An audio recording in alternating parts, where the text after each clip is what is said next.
Hello, everybody. Fuck, I've already fucked up. But, um, welcome to Evie and Robot, a new podcast. Myself, Evie, also known as Timph Doctor on Twitter, YouTube, the YouTube channel that I barely use, and with Introvert Robot here, who is the robot. Yeah. Say beep boop. Beep boop. There we go, good boy. But, it's, it's uh, as you can see, we're a little nervous. This is our first time really trying something like this because for those who followed, I guess my lot is that I've been on econ for like 3-ish years now, and I didn't do the Holston bit really. That was mainly Sky's bit. So this is new for us all. New for us all. Yeah. But Exactly. and and to get the elephant out of the room out of the way, no, this isn't gonna be like econ. This is gonna be our own sort of thing. Like Sky has her football podcast with Jeb, and we're just gonna be doing our thing because we felt like I don't know, we had a good idea we had some good chemistry because we've been watching Doctor Who and Succession, and we thought, hey, maybe we can make this a thing. And so we thought, hey, we might as well try it because this is gonna be this that's what this is. This is our trial run. This is gonna see if we can make this a thing, basically. Yeah. Exactly. It's not exactly going to be perfect out of the gate, but I think it'll be pretty. It's like like even the early days of Ecom were awful. Straight up, they were not good. So like no pressure to get right out the gate, and no podcast like this is any good. Like I'm sure that the likes of something like and a certain other media podcast that begins with an E certainly didn't start out good, and they're certainly still not good. But anyway, So, today we'll be covering the first two Dune movies because the third one's going to be made, and we're not going to be covering that one because we're not the Doctor. we're we're not him by any means. Um, so I watched the first I rewatched the first movie last night. I've seen the second one like 6 times already, so I think I remember it all, but I'm not sure. I might rewatch it a seventh time to make sure. Um, well, but yeah, like I've only seen like twice, yeah, twice, but it's still fresh enough in our memory that we can get some conversations going. Basically, like I literally rewatched the first film just earlier today, so like we're all doomed up, all doing your mom.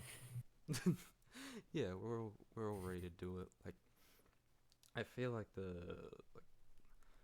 I guess the main thing is like I guess where do we begin talking about it because there's there's a lot to unpack about it. Yeah, yeah. There's a lot to unpack with Dune because uh, well, yeah. How do we start this? Because we have the notes, but that's just breaking down the film. But what do we read? I suppose like we could like start um we could start by talking about like I suppose the very beginning and how I suppose we'll talk about um like our general thoughts on part 1 Yeah, and the part 2. general thoughts. Yeah, Yeah, before we on like part one. dive right into it. Yeah, so Like should I go first or should you go first? Because it's one or the other. uh it yeah, sure. Like why not you go first? Right, I'll go first. I guess my thoughts on like part one is that I remember it being made a big deal when it came out because like it was Dune. It was this huge sci-fi epic, and I remember it causing this big buzz, and I just didn't see it in the cinemas. I didn't see it until recently because like before I saw it, my main sort of thing was like I'm aware of like what we're all aware of what Dune is because like it's very much in the cultural zeitgeist and because of the David Lynch film, which by the way I've seen, and it is awful. Like, Yeah. like, side tangent. That film is fucking awful. Like, that is one of the most unpleasant films I have ever seen. Like that, it was just one of the most disturbing films I've ever seen. And all I was the sandworms bit, the fact that Cal McLaughlin was in it, and also the Sting was in it, and that was it. But, but like, because that film made you punching bag. Like, I sort of get it, because like, I, okay, man, Oh, yeah, you kind sorry. of roboting. Oh, shit. Uh, I know you good now. Don't worry, it happened to Jeb a lot, but because that film was like a major punching bag. Like, I remember seeing like a lot. Unfortunately, I grew up watching nostalgia critic videos. Yeah, no, fuck me too. But like, a lot of times that film was like brought up as a punching bag, so I remember it in that way. And like, so like Dune's always sort of been there. It's well known as like the thing that inspired Star Wars. Like whenever Star Wars has brought me inspirations, Dune is always there. You know, yeah. but like in terms of like what it's actually about, I didn't know. Like that was my main question, like going into it. It's like, what is it actually about? Like, what's the story? That was my main thing, and like because part two was coming out, and I thought, because my main thing for part like in general was that if I don't see a Dune film in cinemas in general, it will be something I regret till the day I die. So I figured I'll watch part one and see if I want to watch part two. And like I watched part one, and it was legit. My first reaction was basically the Danny DeVito Always Sunny clip when he goes, "Oh my God, I get it." That was legit. My reaction to it was just, I. it was like, finally, I get it. uh, yeah, I suppose, like, for part one, like, I saw it in theaters. Um, like, how long was it until it came, like, when it came out? Like, it's been like 3 years, hasn't it? It was October 2021, I think. Oh, Jesus, it's been ages. So, like, I initially watched it because I heard like there was like a ton of buzz going around for the film, and I was like, yeah, I'll give it a shot. Um, Initially I was like, yeah, like I enjoyed it, but like I like maybe it's because like I was still like ironing out like what my standards for media really were, but I was just like, yeah, I enjoyed it. I'll probably enjoy it a lot more when part two releases.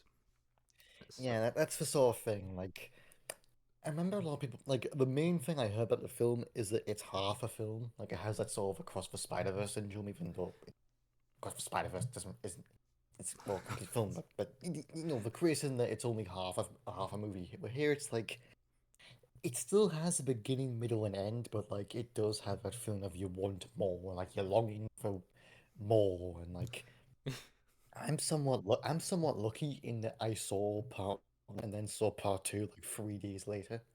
Like that, like I am incredibly lucky in that department. yeah, like the film like kind of ends with like this is only the beginning, and I'm like, yeah, I'd kind of like the beginning as well. Thanks.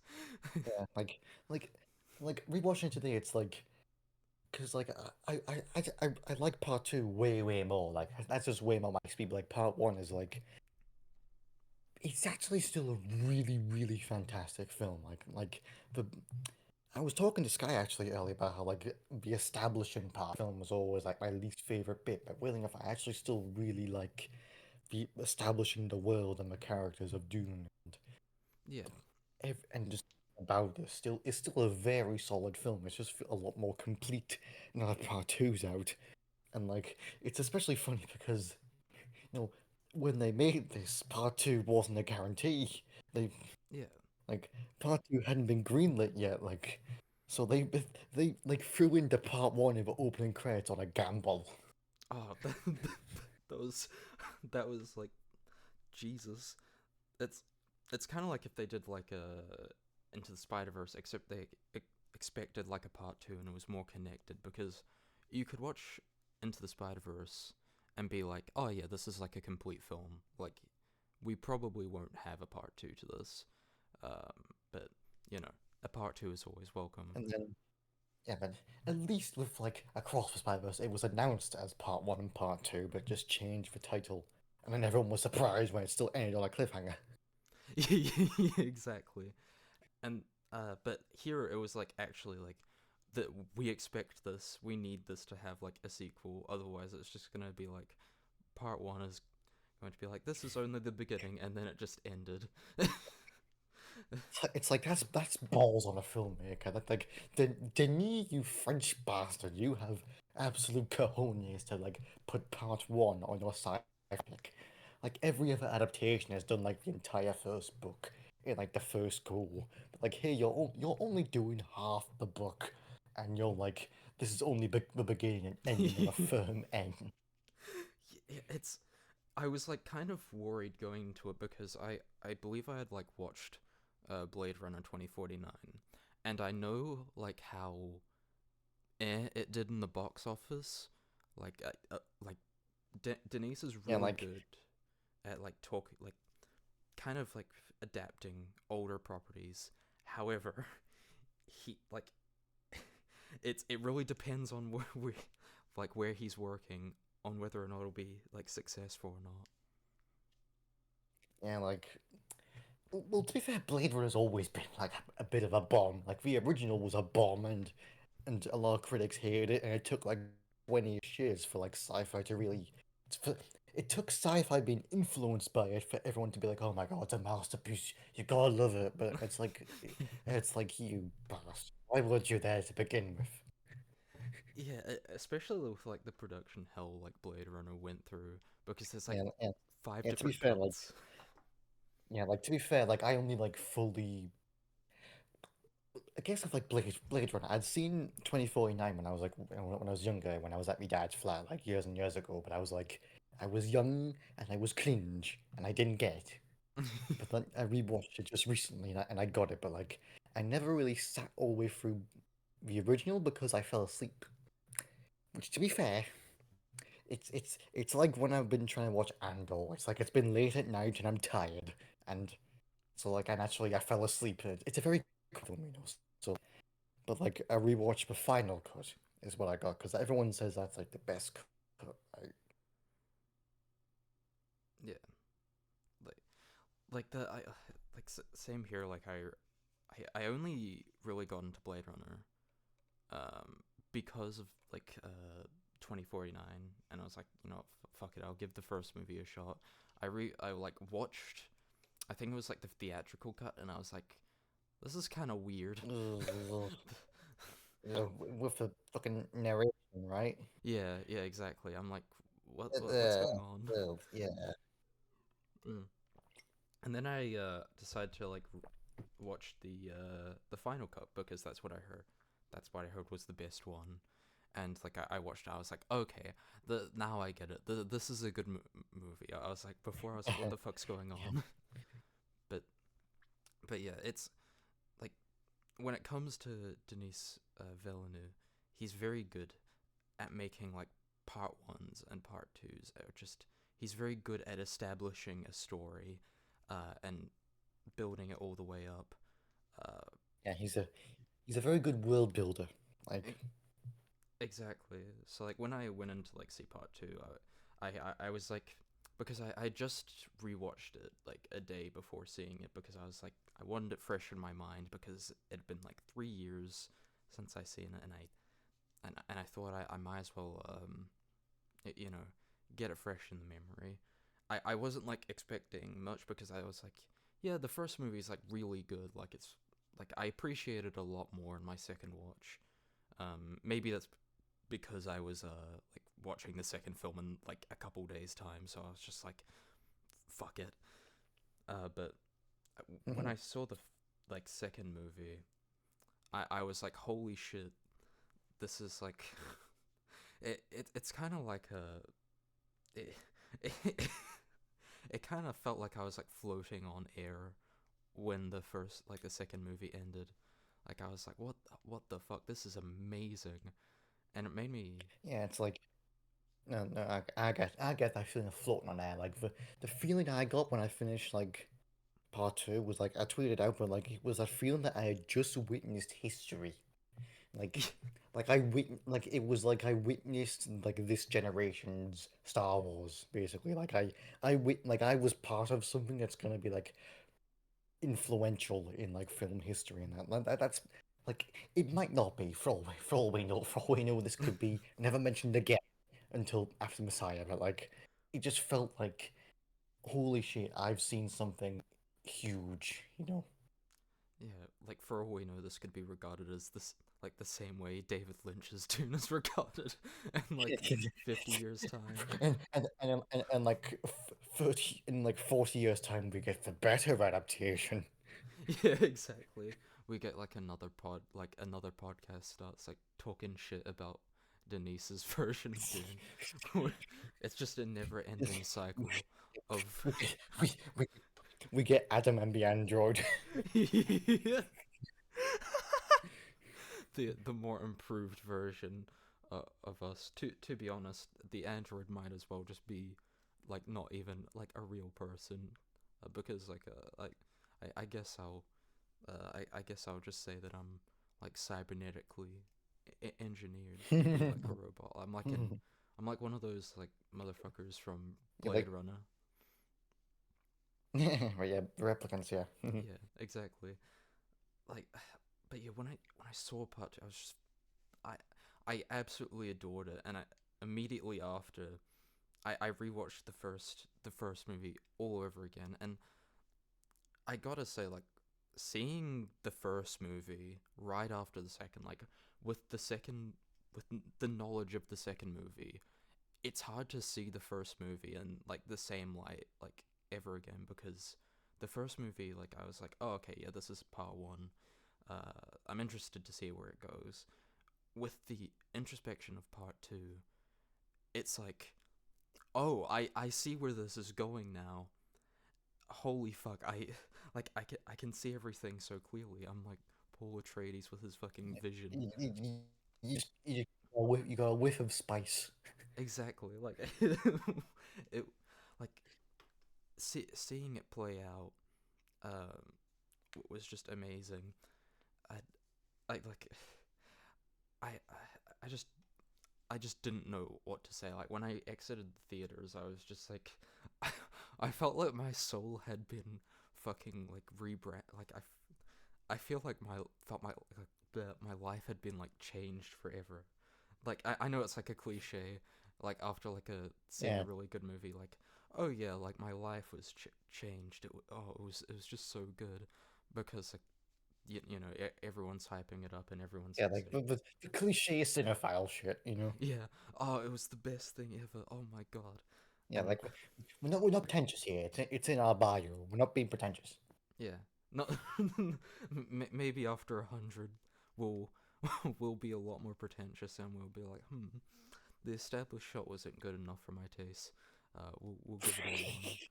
Probably, but yeah, I get you. Like, I guess the thing is, like, before this, I just sort of operate on like I like what I like, you know. Like, I was a much more casual sort of person, but this film was like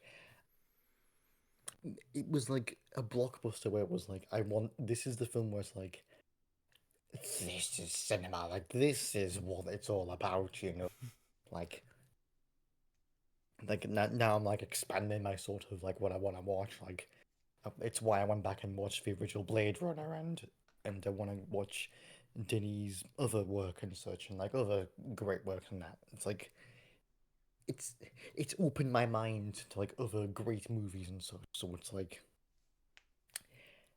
I have a lot to thank for it in that sense. Yeah, To not be weird about it. yeah, exactly. Like it's hard to explain. Like my taste has like evolved so much over time. Like when like I said before, like when I first saw the first Dune movie, like I was like, yeah, the like I had like the most like fucking cruel mindset of just media critic going in like, oh, this thing, oh, that's pretty predictable. Oh, I'm gonna knock a point off of it for being like that. And now I'm just like, Yeah, I really like this. Like, everything's like really cool. I don't know what like me 3 years ago was on, but I just seemed to fucking hate everything. I had the most spiteful mindset back then. So, so the fact that I actually managed to like the first part of Dune and enough to be like willing to rewatch it again because like I yeah like I like because like I only remembered that Dune Part 2 was coming out because of some friends talking about it in like a VC, and I was like, oh right, I should probably rewatch that. And like seeing like my mindset going into it, like compared to now, from back then, because like I saw I still had my notes written up about it, um from when I saw the first movie. And I was like, who's this fucking person on my phone? This wasn't me 3 years ago. No way. I get that. Like like I guess like for a long time I was trying to be super serious. I was trying to be like I was trying to like be like my opinions and criticisms are super important and like demand to be taken seriously, that sort of thing. Where it's like it's not that deep. It's just we just want to like movies and talk about movies and such. It's the same. It's what happened with Econ. Originally, we were trying to be like EFAB. We were trying to be like super serious, critical, analytical knobheads and such. But like eventually, we just realized we're not that, and we just sort of do our own thing and became far more chill and far more. Let's just talk about what we want to, what we want to talk about and I guess have our own free thoughts and such. Like that sort of evolution is what I'm proud. And go from like trying to act more important than I am to like just realizing that I'm just some gal who's talking about movies and like who isn't super critical. Like I'll admit, like I'm very emotionally biased on some shit. Like I've just finished Spider-Man 2, the video game, and it's I can perfectly criticize it, but it's like it does hurt to criticize it slightly, you know, like that sort of thing. Because like, especially in terms of missions and stuff, where it's like I really like the gay stuff in it, but it's like it's surrounded by kind of stuff, so it's like it hurts to criticize. You know what I mean? Like Yeah, like they're. I'm not a perfect critic or anything. I don't even like to call myself a critic or anything. I'm just some twat. Yeah, That's what I. I guess like calling like either of us calling ourselves like critics would be like a bit pretentious because it's like, oh yeah, whenever I think of critics, I just like imagine someone who brings a wine glass to the cinema and You imagine Anton Eagle as a film critic. yeah, I imagine like the fucking guy from Ratatouille like coming and like has his wine glass in one hand, probably like some really fancy like hat, uh, dressed in all black, and just like like every so often will make like the slightest like coming out of their mouth, like every 10 minutes when something happens, and Yeah, annoying the shit out of someone right beside them. But like don't worry, that's not me in theaters. Like I like yeah, yeah. Like especially in Dune Part Two, most of my reaction was was just going, "Holy shit!" yeah, like actually thinking about it now, like when I saw Dune for the first time in theaters, I saw it at like 10 a.m. on a Monday, so there weren't many people. Um, and I wanted to make sure specifically I didn't want to get many people because most of the people in my theaters, like I'm pretty sure this goes for everyone, but most people in my theaters fucking suck. So I was just like, I want to get in early as possible. And when I did, I was like, the sounds I made when certain shit was happening, I'm sure someone was fucking annoyed by it. Like for example, like the knife fight that happens like near the end of the second movie. I was like making like the weirdest sounds possible because I thought like Paul was gonna die and everything. So I was just like, it's so weird, uh, how how both films actually managed to get you on Paul's side when he like neither of them really portray him as like a good person, like especially the first one. Like he's just kind of like an average, like, he's just kind of like an average like higher up person in like the He's some rich, privileged white duke's son. yeah. Like he isn't like Luke Skywalker who was like a farm boy. No, this guy came from royalty. Yeah, exactly. So like seeing where like where it all goes, I the only reason like I was like, oh, this is the main protagonist. Of course, I'm gonna root for the main protagonist. But throughout the events that happened during the film, it made me like root for him more. I like by the end of it, I wasn't like completely on Paul's side because I was just like, yeah, I mean, like I'm keen to explore more of his journey. The second movie kind of like had me brainwashed like the Fremen, where I was like screaming Lisa Nalgaib in the theaters. Like, You were like still guy just going this is like yeah. Oh, yeah. I suppose we should like talk about like Paul as a character since like there's so much to yeah. like there's so much There's to a lot to unpack. unpack, especially into where Messiah's gonna take it because holy shit. Yeah, like I I can see where like I can kind of see where they might take it into like kind of like a Mad King thing in the like Game of Thrones. Uh, Yeah, the thing is, I don't think he goes like all Mad Kingish. I think it's just a case of like, you see, we should clarify. Now, have you read Messiah or have you just read the first book? I've only read the first book. I barely know what happens Yeah, in Messiah. yeah. Like I'm in the process of reading the first book. Like I've got the second movie edition with the weird fucking spine that has that instead of saying Dune, it says fucking Naduku. Yeah. Uh, But like, I'm just around 10-ish chapters in, like I've gotten to like Arrakis and like I'm like less than like 45 minutes into like movie time, I guess you could put. yeah, Jesus Christ! But like It kind of amazes me how much like the movie covers in like that amount of time. yeah, the, like because for one, Dune's like a freaking it's a really thick book, but like the films like speed through it fairly quickly. Yeah.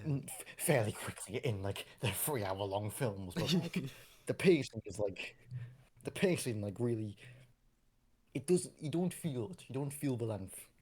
Yeah, like And, especially in the like second movie, like everything just kind of glides by quite quickly.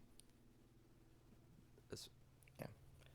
yeah, like I, I feel like the first movie when it like introduced Paul's character, like it even like starts him off like as kind of like a kind of you know kind of interesting personality because he's like I don't feel like doing the sword fighting today. Yeah. I'll Yeah. Whereas in the book, like he doesn't think that shit.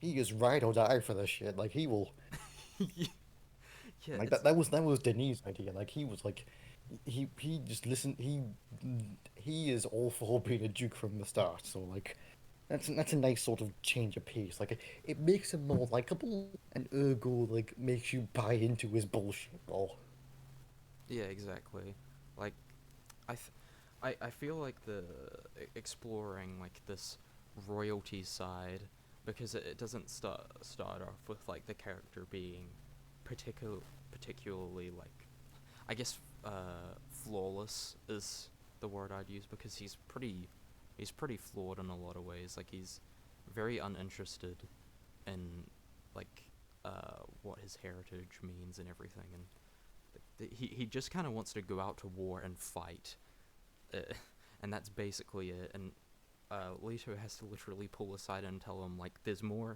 like there's more important things than war. There's there's literally like a whole political war going on.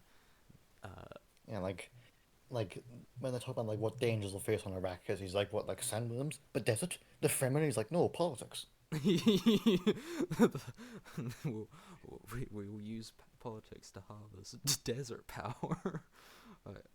I love that line from the movie. It's just like desert power is such a goofy line. I love it. Yeah, yeah.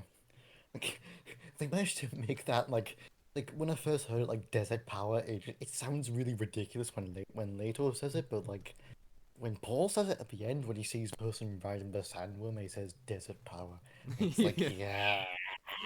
It, like yeah, rewatching it now, like I take it more seriously because like when I first watched it, I was like, desert power, what the fuck is this shit? And then when like Paul says it, I'm like, oh yeah, I'm in, baby. Let's go. I'm strapped in. You'll have to wait 2 years for part two. Oh, okay. I'll just go fuck myself then. Like, Mm, yeah. like, What was well, we started this tangent on like Paul's character, right? Like yeah, and where it exactly. could go, We kind of go like, it could lead into Messiah because Messiah is happening.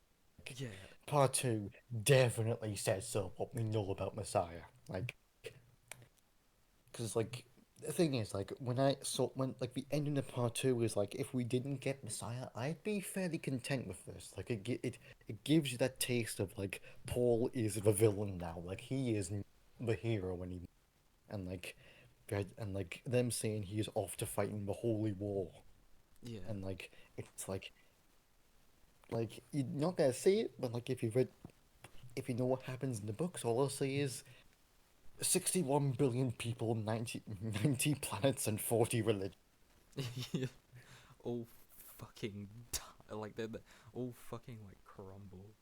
My man is doing things even worse than Hitler. Like You know, like he says he's better than Hitler. Like there's a famous line from Messiah where like he says that, like Hitler only killed like 6 million people. I've killed 61 billion people. Take that. take take that. And he doesn't say that, but like he compares himself to Hitler and Genghis Khan. Oh my oh my god. I I And vaguely have seen that line online and I'm like, I cannot wait to see Timothy Chalamet like just mention that line. Just it's like like Dune is freaking weird, okay? Like it was written in the 60s, so like Frank Herbert was definitely on some shit, but oh yeah, he was on his like own spice. just just just wait until you freaking see what happens if you get a Children of Dune TV show or a God Emperor Oh my of Dune movie. it's going to be really insane, especially since like the third movie is going to be the last one. Denise is uh like Yeah, like he wanted to be about Paul and like because like the whole thing of like Dune is like originally it was like Frank Herbert written it as like this cautionary tale of like messianic leaders and prophetic political leaders and how flawed they are, and like if they're flawed, you end up suffering for it. yeah. And then people didn't get it, so we had to write Messiah as like a little backburner saying, "No, Paul is bad. He is bad. Stop rooting for him." Ex- exactly. Like it's it's so interesting to see how Paul's character is played in part two because his character you have to like his character to actually get the effect of where it's going. And the movie does like a fantastic job of getting you to like Paul because he's Yeah, just it's like he's just such a charming bastard. He's such a charming, yeah. manipulative little cunt. Oh, hmm. Also you're stacking again. I like. Wait, is it any better now? Oh no, it fixed itself, but yeah, like but yeah, like the thing I like is that Paul is genuinely a very charming and charismatic character, like especially in part two, like like in the camp with the Fremen and like in the tents, and he's like joking and picking the name Maudib as his Fremen name, and it's like it, you can see why people would suddenly start liking him and why people would sort of be drawn to him. Like I imagine that like maybe later this that's a bit of Leto's influence in that because he was a charming bastard. Yeah, exactly. You can even see him make like some sort of like mistakes throughout the movie. Like for example, like when he's out in the desert like talking to Johnny, and he mentions to her like when she's doing like a sand walk, she, he he's like, "Oh, but in the books, I'm actually in the books the," and then he stops himself and sees that like she's like definitely not impressed by like being corrected by some fucking rich duke. uh, so he corrects himself and lets like her explain, and that's how it goes for like the rest of the movie. He's like, oh well, what does this thing mean? And but in reality, he knows what like the Mordeeb is. Like in the first movie, we see him like looking at like audio files of it and everything. Like he perfectly well knows like what it means. He's just letting other people He's he's explain. he's, he's, he's playing dumb so that they can like more easily get. It's a very strategic move, which is like it both. You see, like before, like he drinks the water of life. He is a conniving little bastard. Yeah, like it. I actually didn't realize like how how strategic he was, because I was like, oh, maybe he just doesn't know like what some of the things is, and then I rewatched both movies and I'm like, hold on a second, this little shit no, this little shit knows exactly what he's saying.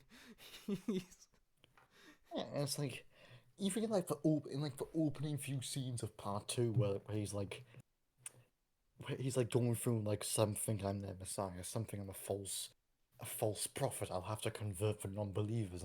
yeah, Already, he's trying to buy into it just to and trying to use them to like further his own plan.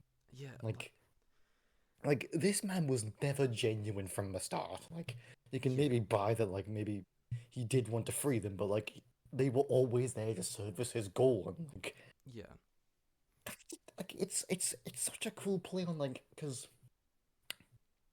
the whole thing that like everyone keeps comparing him to like Anakin Skywalker and Luke Skywalker as like this yeah, prophetic chosen one who will save everyone in there and like Paul famously came before them and like I'm fairly certain like Anakin was definitely based on Paul.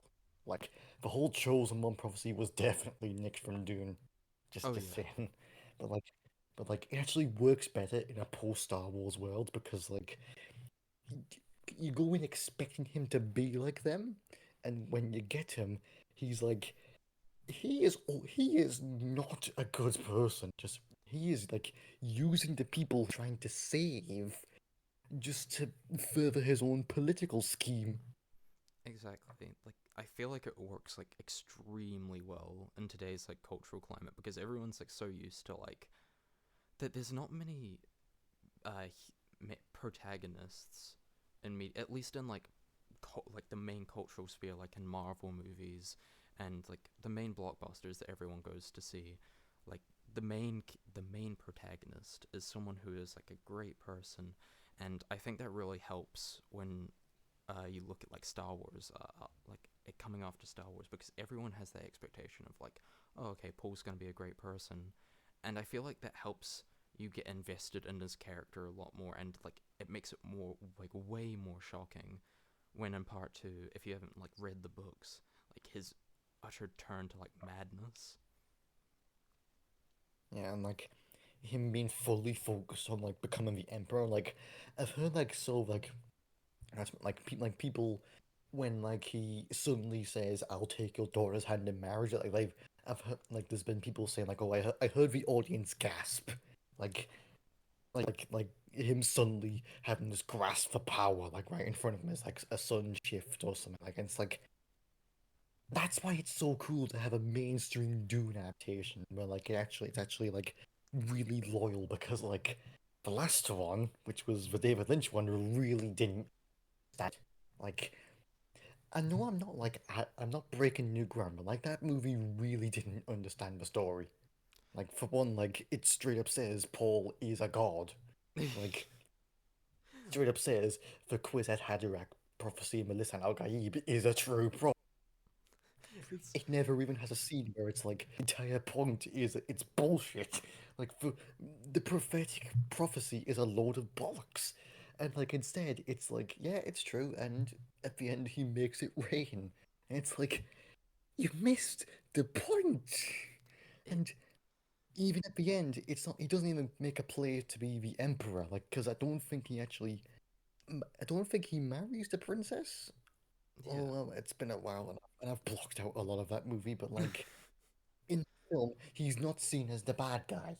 He's still the full-on hero and shit. It's kind of interesting seeing David Lynch getting that type of thing wrong because this is like when like Fight Club and like Seven were like those were his like movies releasing at a later date like that. That's what he was making. Like a very tragic like protagonist. Um, but he manages to get Paul like from what you've told me, he manages to get it quite like like more wrong than you can like than I could Yeah, ever it's like, imagine.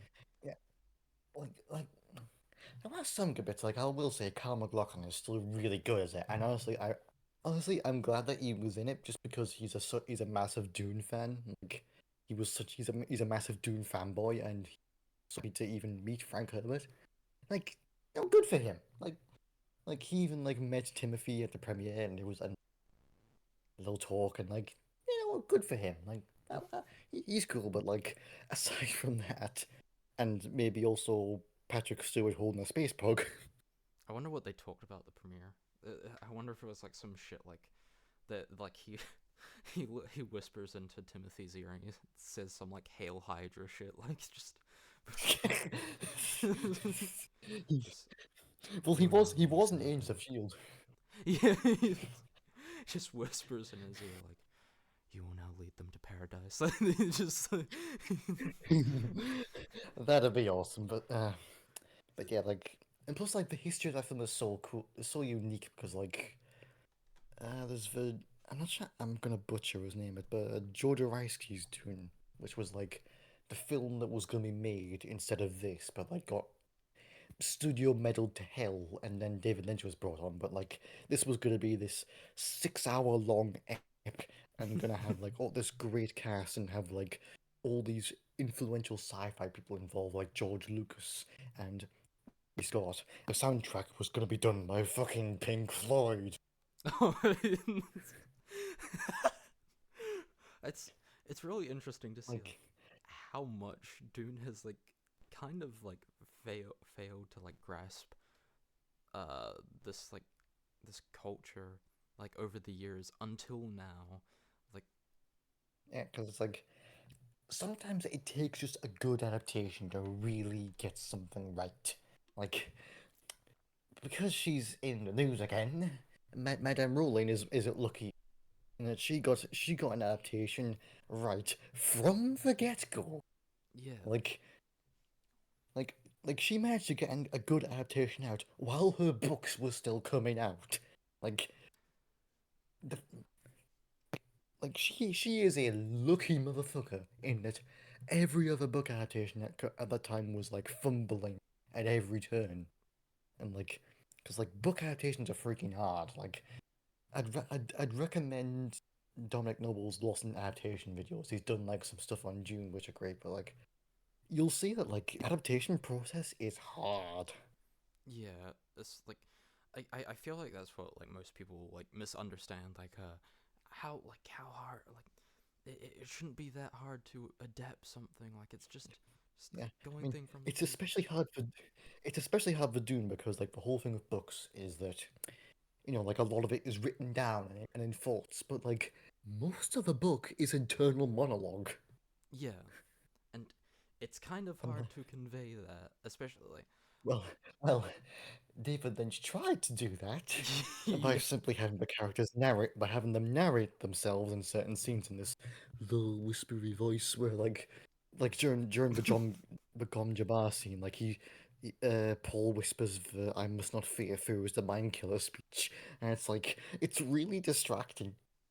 yeah, It does it gives that sort of weird 80s ASMR sort of film feeling, like how that older film very quiet, but also of older mic quality. And I'm like, Yeah. that's something I like, but it was not a good way to do. I And like, and the way that is get Denis, who famous doesn't like dialogue. yeah. Like it's quite.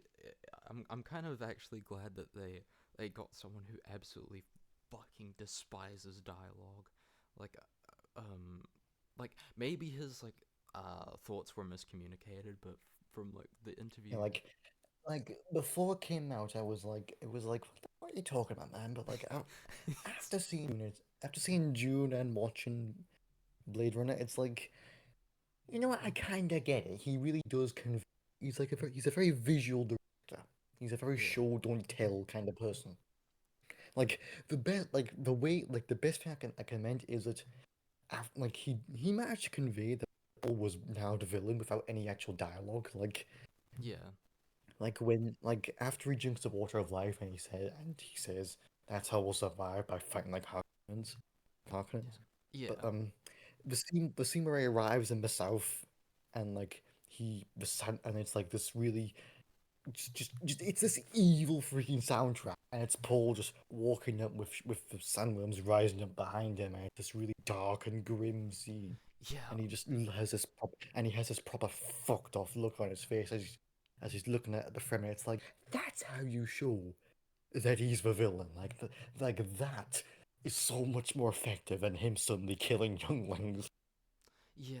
It's really interesting because if like if you don't like actually try and like pay attention to the movie, like you'll probably like mistake it for being like a badass scene where he's the hero of this story and he's gonna like actually lead them all to paradise. Because like I've noticed some people like actually like get caught up in the hype and are like Yeah, oh my god, it's Paul is like like gonna save them. there's yeah, there was plenty of tweets when it came out where it was like, why is Denis trying to paint Paul as the bad guy? He was obviously the hero. And it's like Jesus Christ, it's happening again. It's because Frank Herbert had to make Dune Messiah to hammer home that Paul is the bad guy, and now Denis is gonna have to make Messiah to hammer home that Paul is the bad guy. I wonder if like Denise like was like, yeah, I might make part three, maybe like if it's good enough, and then he just like sees like 10 tweets about like, oh, Paul's obviously the good guy in this situation. He's like, fuck it, all right, we'll make part three. I'm starting tomorrow. Yeah, yeah. Because I mean, obviously we want part three. We want this to be like a generational sort of trilogy, like a landmark film Yeah, series, like Lord of the Rings and the original Star Wars. Like we yeah, look back in 50 years time in that, but like it's something where like just looking at the fan reaction, yeah, he needs to make that third Paul 60 billion people to yeah. like. Otherwise, like people are gonna be fucking storming Warner Brothers. Like they're just gonna like it's gonna be like that Simpsons clip where like everyone's with the fucking pitchforks and everything. It's gonna be like Stilgar leading his people onto the ships to the Water Brothers lot. oh, I like it's quite interesting seeing like this generational trilogy because for like people in the like 70s 80s like it was Star Wars like and then in the 2000s it was Lord of the Rings and now 20 years later again we are getting like our another generational trilogy. I'm guessing like it's just like an event that just happens every 20 Yeah, it's years. like yeah, that's why it was like I had to see it in cinemas, and I really hope at some point I can see Messiah at least in IMAX because I'm tight for money, and I doubt the one viewer of this is going to send us money or something. But but but I hope to at least see Messiah in IMAX. Like I want, like if I can see a Dune film in IMAX, I will die a happy woman. Because yeah, this is something where this is gonna like I said, this is gonna be history. like people who remembered going to see Lord of the Rings, remember going to see the original Star Wars. That's like I had the same feeling when I saw Across the Spider-Verse. Like this is this is film history playing out in front of me right now. Like I am living history. Oh yeah, like I completely forgot that like the Spider Verse trilogy was like another one that is going to be like remembered like ages from now as like an animated Marvel. Even like let's say if it's not remembered fondly, which I highly doubt, it's still going to be remembered for like changing the animation game like for decades to come, because like now most of these most films now are like being animated and like in a Into the Spider Verse style, and it's quite cool to see like how much influence that movie actually has. Yeah, it's like this June and like it we are witnessing like something that will influence cinema going forward, and like that's just a really cool thing to experience. We've talked about this in DMs when it came out, but like Lord of the Rings ended like right as I was born. I was born in 2003, and you were born out. Yeah, I was born like way Like after. and like we didn't get that. Like the closest I really got to having the Star Wars trilogy was well, I was born in between episode 2 and 3, and I wouldn't really count that. As much as I love the prequels, I wouldn't really say they're a landmark film that influence cinema forever. They influence memes, is what they did. Yeah, I can't really see them like 20 years from now being like remembered particularly fondly. Like I feel like the only Yeah. reason they're being remembered like fondly now is because the sequels were like so bad. Because of the sequels and because of Clone Wars. Exactly. That's why people give a shit about the prequels. And like even the sequels, like we had them in our Star Wars thing. Like, no, no, no, uh no, thank you. yeah, it's interesting because you can really see the Star Wars like some of the ways Star Wars was influenced by Dune, except instead of making like Luke Skywalker the villain, they like decide to be like, you know what, fuck it. We'll make him the hero this time.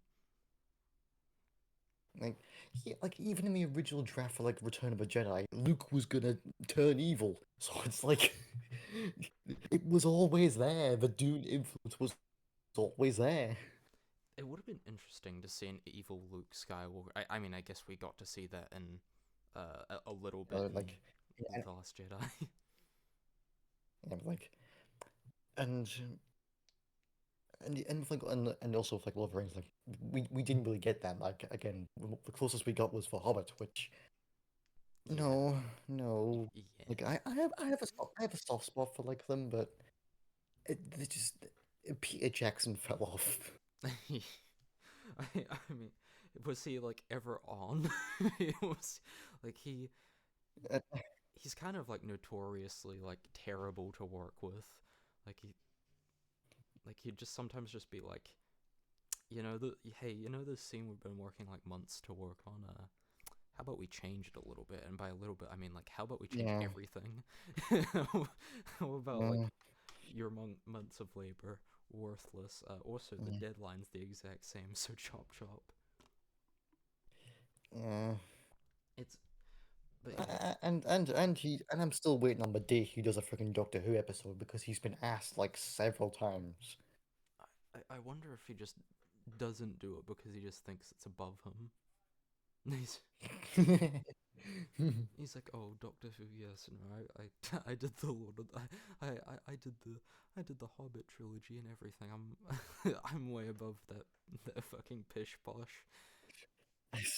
And yeah, yeah, true. But like, the point is, like, we don't really have like that sort of trilogy that like defines cinema. Like, that everyone points to, and Dune is ours. I mean, I don't want to say our generation because like 20 turned 21 like a week Yeah. ago, so it's not really. I guess I can say it's my generation because like I'm still young, damn it. Like But like, I feel like we're gonna see a lot of like influence like regarding like Paul, like the like a main protagonist who's like a terrible person. I feel like that's going to be a lot more prominent in Hollywood Yeah. moving forward. Well, they would have done it because like they did an Artemis Fowl film, and as far as I'm aware, like books, he turns out to be like a Paul sort of figure where like he becomes more and more evil as the books go on, and it's like, well, they fumbled that, so it's like, Yeah, I doubt we'll ever see like an Artemis Fowl sequel. At least not for a long, long time. From what I've heard, that yeah, movie is absolutely terrible. But yeah, it's like it's. I'm not really sure. Like, it'd probably have to be like an original IP or something that like is a really obscure book. yeah, Because like the thing is like when like Lord of the Rings was coming out, when Harry Potter was coming out, like book adaptations, fantasy book adaptations were like all the rage. So we're probably going to see a lot of sci-fi book adaptations in the in the coming years. yeah, exactly. It, it like I, it's so interesting to see how like Paul's character back then really influenced everything, and I feel like we're gonna see it like the same now. Like Paul's character is going to influence everything. Like everything is at least going to be Paul inspired. Like for the main characters, uh, well, for main characters going forward, and just so many media. Um, I it's interesting to see what he does in the movie. Like how he like halfway through he like I think he like kind of like realizes like what he's do like he actually has like a moment of introspection where like for a moment uh when he's like he like everyone's pressuring him to go north and everything, and he's like, no, I can't go north. Like I feel like he actually kind of cares about them because not Yeah, it's yeah. like like we do sort of say like, oh, he has to convert the non-believers, but he wants to like get revenge on like for his family and that, but he doesn't want that path Yeah, of being brutal this brutal dictator that has billions murdered in his like when he realizes it's literally the only path forward. yeah, he like it's like he struggles. He struggles to find a way to do it because he doesn't want to get all these people murdered because he like in reality, like because of Charney he cares about these people. However, he's like, you know what? I'm gonna take this water of life. Hopefully, that'll get me another solution. And then he's like, you know what? Time to become a galactic murderer. Let's fucking go. Yeah, because it's like it's the thing because like you see because like with these this with character arcs and that you can see like the moment where they change Mm, like the turning point. But like Paul, it's like you can never really tell where one bit began and one bit ended. Because like as yeah, we see him at the start when he was always like very conniving and using the Fremen, yeah. you He don't was, see where you don't see where his genuineness began yeah. and where his scheming ended. He was always very like manipulative. From the beginning, like so like it's hard to tell like if he's even being genuine with like about like not wanting to go north, or it's just that like he's just trying to find a way that doesn't lead into so much destruction. It's not like he doesn't. It's not like he cares about the Fremen. He just doesn't. He wants like to have as many numbers as possible. So it's hard to see like where his genuineness actually is. Um, is especially like how do I describe it? Like when he like a lot of people talk about the water of life and like how it turns people evil. I don't. I'm not sure about that though. Like, I I feel like the water of life is like I I kind of see it as like the symbiote, where it just like releases Yeah, like well, like it amplifies the worst of you. yeah, like it doesn't like it's not like this evil drink that like it's not gonna be like, Yeah, oh, I saw that video on that, but like the symbiote isn't evil. It's misunderstood, and like all it did is like I guess amplify your emotions or something. It's like mm, the symbiote doesn't convert it. The water of life, like the symbiote and the water of life, doesn't corrupt you. You corrupt it in a sense. So like it, the change wasn't the change wasn't because of water of life. The change was all you. yeah, And like it's like one of my favorite Red Dead Redemption quotes from Red Dead Redemption.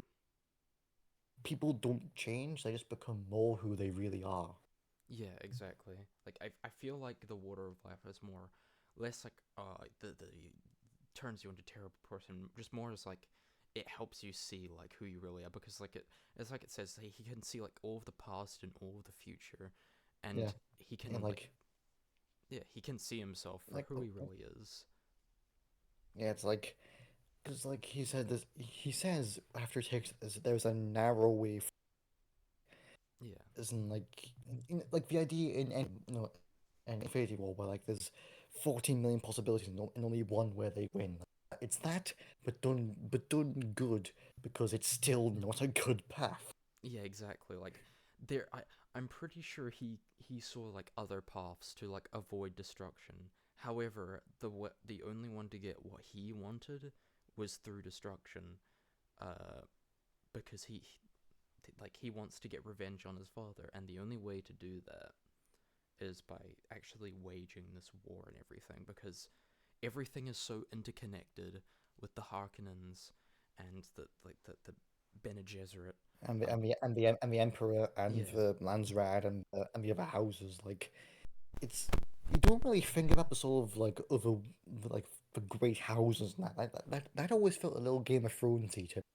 yeah, But like by the end it's like it really is all connected. Like if you knock down one, the others will come for you. yeah, exactly. Like there's like I think he saw that like that way where he was like, oh, there really is no other way to do this other than just to wage war. Because like if he tries to like suggest like killing the Baron, they'll probably just try and execute him. But Well, because to be they're fair, like, oh, he was already dead by this point. yeah, exactly. Like they're like, if he comes back to life, like they'll probably all just be like, oh fuck, we gotta kill him now. Yeah, and like the yeah, it's like and yeah, like it's like the idea of like knowing there's infinite possibilities and universes and you feel Yeah, like it's that sort of thing. Like imagine seeing every single possibility and having like every decision you make, like having to lead to that. Like it would drive you a bit mad, but also like it's your worst tendencies also amplified at the same time. So like yeah, you like I have to think of the best route possible, but also I kind of want to get a little power. yeah, exactly. I I I think that like he goes a bit mad, because like from in the first movie, from like say like the a war in my name and all that shit, because he sees, Like he's he's disgusted at what he's become. yeah, Like the idea that he's been bred into Quid, fuck, the Kwisatz Haderach. Like yeah, he's been bred into this thing that can see through time and space and shit. And like he's like, you made me into a freak. yeah, exactly. Like he, And like by the end, he's embracing it. Like he's embracing himself as this god emperor who will rule the universe. And yeah, exactly. Like like it's like that thing where it's like once you take a life, like like it's I what was like that? the Batman shit, where it's like once you take one life and you'll take another and another and and Yeah, like you'll never leave that path or like the usual Batman shit. yeah, exactly. Like it was very hinted throughout the first movie. Like it shows like Paul dying, and you're kind of like, oh, he's going to die. Like at either by the end of this movie or like at some point in the movies. It's more of a spiritual thing where he like dies once he like And like kills. yeah, and it's like the flashes forward kept saying like a friend will help you, and it implied it was Janice. But Yeah, then by the end he has to kill him. But like in the end, Janice still helps him because he helps him cross the threshold and still he can still access like yeah, other timelines where where he was a mentor, so he still yeah, helps him. It's a very interesting subversion where like you think like Janice is gonna be his Yoda, Obi-Wan. He exactly. dead. Yeah, it's very interesting to like see all this like like setup, and like some of it like pays off in the movie. Like for example, like throughout the movie, you might he says like that he'll be given a knife at some point, and you're wondering how that'll pay off because like you're like what the fuck, that's like the most vague shit ever. And then like they pay it off like when Chani's like, hey, this is my like I think she said it was her grandmother's knife, um, and and she gives it to him, and you're like, oh, that's how it pays off uh, into this, because it plays a part into his spiritual death as a person, and crosses that bridge into him becoming the the Lisan Al Gaib.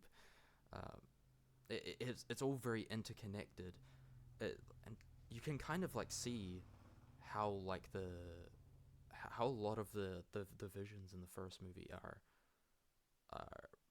like even paid off in the second movie. Like Yeah, like there's a visual of like I think it's like Chani like I guess like twist like holding like the knife like on at like a side angle, and yeah, it's the exact same angle that Paul has like in his fight with Fade, and it's like yeah, and that's reversed with the vision that he has of the battle at the end of part two, where like he's doing all the fighting and stuff, and like and in part two, it's actually Chani who does that exact sort of scene and movement.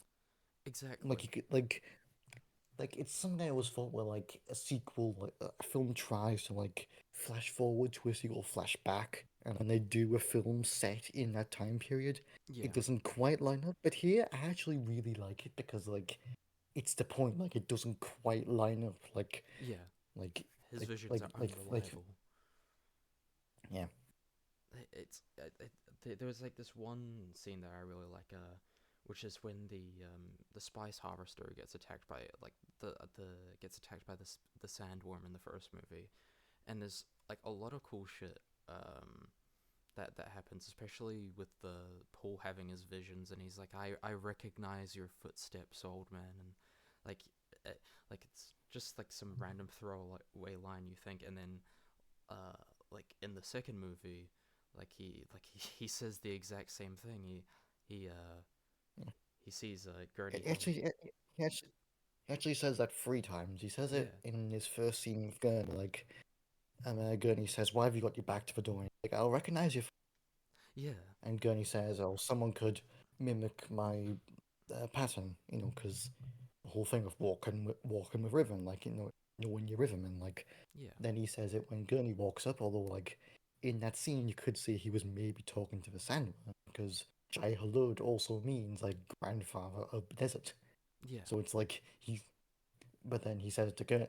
Rule of three, basically. Like yeah. it's a callback to a callback to a callback. And it diverges, it diverges into so many different things. Like it could be referencing the sandworm in the next movie, where he like masters the sand, like he just rides it. Where they say this is a grandfather Yeah, sandworm. exactly. Like he says he called the biggest sandworm ever, and it was a grandfather one. I had, He rests your footsteps, old man. So it's like that's smart. That's yeah, that's how you set up and pay off like something in a movie, you or just in, like in any piece of media. You like it seems so simple, but in reality, like so many people, like so many like pieces of media fail to do that, and it's quite incredible when you see it like so beautifully paid off in like part one and part two.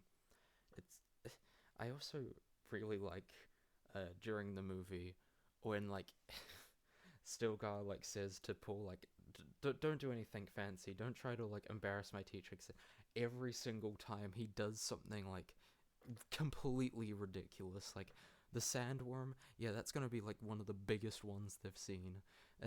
Yeah, like one because still goes like the funniest bit. Like I just love how like he says, "Oh shit, not one that big." He's like, oh fuck, and, and then like in his fight with Fade, he can't help but still do something like a little bit fancy. He does that little fucking backflip twirl. Like, He, they'll twirl and like he just gets kicked in the chest. Like it's a good sort of distraction to like get Fade like I don't know like distracted or something. Like it's still like I feel like he's like trying to be all fancy and like fucking Darth Maul shit, and then he just gets it's like no, but that fight scene always reminded me of the Oberyn fight scene from Game of Thrones against like the Mountain, oh yeah, like where he like does the yeah. twirls and shit, and like I was actually kind of expecting like a similar ending to Paul with Oberyn, where he like like he it's this really intense battle. Like you don't know who's gonna win, but it seems like Paul is obviously gonna win because he's the main character. But the more the fight progresses, the more you're like, is he going to win? Like it's kind of like left up in the air. And when I feel like when he got stabbed is when I'm like, oh shit, he might actually die. He's like he's like making those like fucking moaning sounds, and I'm just like, ugh, he's gonna fucking die. And then he like he stabs Fade, which like it's not only like a like you said, it was like referenced throughout the first movie, in the final fight, and just in so many ways, and how it was referenced and like the first training scene with the Gurney Halleck, where he's like, yes, but you would have joined me in death, and all that shit. It's it's so this movie's just so good at paying off everything, uh, in like the smallest details. It's why like if we didn't get Messiah, like it would have been cool to have this perfect, complete adaptation of Dune that acts as a perfect duology that like complements each other and such, and like that would have been perfectly fine on its own. But since we get Messiah, like that's a good addition. Like Yeah, these two, like it's like a you know how like everyone says like the plan like a remake of Lord of yeah, a reboot of Harry Potter. What's the point? You got like the perfect adaptation. It was like as good as you can possibly get to the point where like another adaptation is kind of pointless. yeah, Like I feel that this is what this will be it with Dune. There's not that much. There's no point in really doing it again or trying. This is like it's practically perfect. yeah. It's and the way like what the the for example this the sandworm scene. There's like a lot of like visual, uh, like we said earlier. Um, Denise loves telling his stories through visuals, and like I was just like watching the movie and looking at interviews and everything, and like seeing Paul like rise up on the sandworm, like that's kind of the moment where he's like he rises up to be the Lisan Al Gaib to everyone there. Like he's won the influence over like everyone. He's rising up. It is it rising up in a way that's good. Not really, but it's still him like showing like just abs like it's hard to describe, because it's just like it's so simplistic, but it's visually it's so well done. Yeah, and the score helps a Oh lot. yeah, Like we haven't even talked about how Hans Zimmer is like we've joked how like Hans Zimmer is like a very bipolar composer because his shit his stuff is either like really mid or like the best shit that has ever existed, and like for some reason he just puts his entire Hanzusi into Dune. yeah. He just went all out for like the first and second movie. He like And I've like, never seen like a composer make music with fucking chains before, but apparently Hans Zimmer can do it, and he will do it. yeah, and like, I just saw like a bit of an interview where like when like part one came out, he was still writing music because like he's very intimately aware of the book, so like he was just sending Denis more, and he wrote the love theme before part two was even greenlit. So like he was just he putting his all into this, and like you gotta love him for it. Yeah, exactly. The love theme for is just it is like perfect. The the way like it's kind of like it's quite like somber and tragic when listening to it, and then like the more it progresses, the, the the more it's like drowned out by like all this like drumming and like this like fucking war, like these big drums, and like this war like And kind of music coming in. then you get to the end and you get to the track "Kiss the Ring," and then like Yeah, plays as like Chani is like walking off to like right beside him, and there's these like church bells like going, they're just tolling every couple bits, and it's so tragic but like so good. yeah, exactly. Like I really love how the music kind of like represents like like all these like big like bells, like all these other instruments drowning out the love theme, like that was originally playing, like kind of like a how Paul in this movie is like he's in love with Chani, but his mind is like set, like his mind is like set on getting revenge, do on waging war against like the, all the great houses and everything. So it's kind of like that.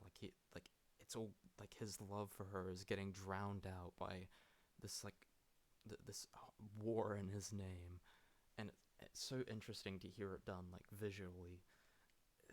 It's like that's why I love uh like that's one of my favorite scores in the entire movie, because not only like was it like one of the first one, the first scores ever written for part two, but it it just conveys their dynamic and their relationship so perfectly without even having to say any words about it. Mm. And like I will say like one thing I just really like about, because like romance is really hard to get right in a movie like when it's like this, but like I really have to commend Denis for managing to make a really compelling like romance, and like managing to make it tragic all in the span of one movie. And Exactly. like the romance isn't even the best romance out there, but like it's like but like it just I don't it like has like I don't know, like it could have been really forced like with a lot of romance. Like Yeah, it you can see it developing quite naturally throughout the movie, and like a complaint I see like is mainly about like the romance, like it could have like had more like on screen time, but I feel like it was like the perfect length, because it it does enough where it wants you like wanting more, but it also just like near the end it crushes you with like the absolute betrayal that Paul uh like does to Chani, and it does it all quite perfectly, where it feels like while yeah the relationship, like the whole time dedicated to the relationship, there could have been more, but I think that's kind of the point where it's like you know you're left wanting more of these people, and when you get to the end you realize, oh shit, this is like we're not gonna get any more of this, like this is uh, Paul has bit like Paul has betrayed like Chani, they're not going to be getting back together, so it kind of makes you um, appreciate the more somber moments between the two. Yeah. And it does make me wonder how he'll be done in Messiah because from what I know about Messiah, they're still together in the book. Yeah, Like like she doesn't really care in like the she movie. she barely gives a shit at the end of the book. Like she's like, yeah, sure, Yeah, I'll just be your concubine. yeah, it's interesting to see, like to see that, but it's I kind of like the change that um in this that the movie makes, that Chani is a lot more independent and a lot more like free will. Like she kind of like is kind of about like Paul at times, because like she obviously likes him, but she's kind of thrown off by him at points, especially by what he actually wants. Uh, like for example, like the when he talks about like waging war and everything, like you can see she's obviously like so confused, but like she still tries to hold out hope for him until she like sees him make this big fucking speech about, oh, we will lead them all to paradise, and she's like, oh, this is too far gone. But Yeah, yeah, like, and it works perfectly with, like the opening speech of the first film, where like from her point of yeah, because like the narration you like the overarching narration you get in the book is from Princess Irulan, Florence Pugh's character yeah. Orlan, yeah, but like it's her reciting like logs from the future of the events of the book. Like it's like it's her talking about like a history book of the events. Like that's the sort of general overarching narration. But like it Yeah, starts instead here with Chani and like her and like the line that really sticks out is that like the line before the title drop in part one, which is who will our next oppressors be? And it ends, and part two ends with her watching as Paul is off to oppress the freaking union. yeah. It's like, I just that's the shit right there. it's just incredible, like especially when the title drops and the first thing you see is like Paul, and you're like subtly it plants the seeds in your mind where it's like, oh, okay, Paul might not be like a great fucking person, he might actually be like a piece of shit.